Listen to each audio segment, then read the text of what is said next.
Hey guys, Dr. Burke here. I have a question. Can't sleep? Do this. Number one, always sleep on your right side. Why? Because the heart is on the left side and the liver is on the right side. And so many people have either a fatty liver or a congested liver. And when you sleep on your left side, the way the liver can compress on the heart, it's much better if the heart is sitting on top of the liver, sleeping on your right side, and you'll find that your breathing will be better, your sleep will be better if you sleep on the right side. Okay, that's number one. Number two, slow your breathing down. So what you want to do is you want to focus on your breathing. Here's what happens. When your adrenals are overstressed, the breathing is kind of like this. I'm exaggerating, but the exhalation is shorter than the inhalation.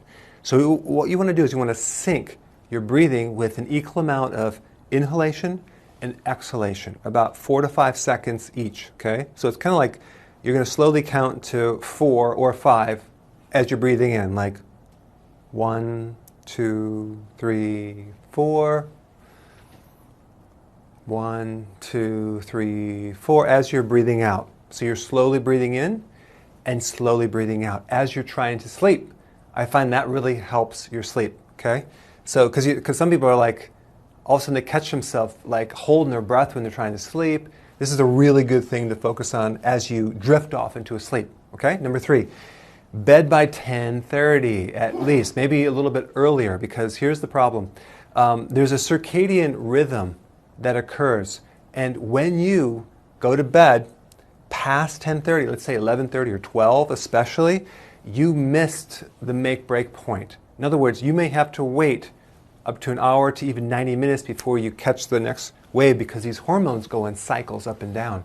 So if you missed out on that circadian wave, all of a sudden you can't sleep. You maybe already know that. Like, you might get tired around 9:30 and like, man, if I just went to bed now I could just sleep, and then all of a sudden you wake up. That's what I'm talking about. So you want to get to bed by 10:30, because the optimum time of that circadian wave is about 10:45, 11 o'clock. That's when your body drifts off into a sleep. So I consistently go to bed at that time, and I can drift off very fast. But if I go to bed like 12, I'll be laying there for an hour. Okay? So that's one thing. Number four, your pulse rate. If you ever go to bed and you hear your pulse rate on the pillow like boom, boom, boom, boom, what that means is that you're deficient in potassium.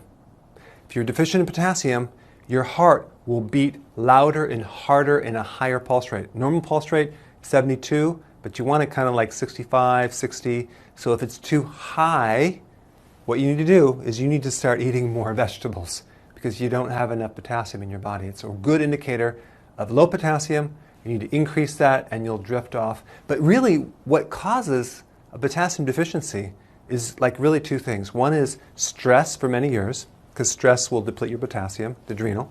Or number two, sugar. If you eat too much sugar, it will definitely deplete your potassium, and your pulse rate will go higher and higher and higher. Okay? All right, so these are some tips. I will see you in the next video.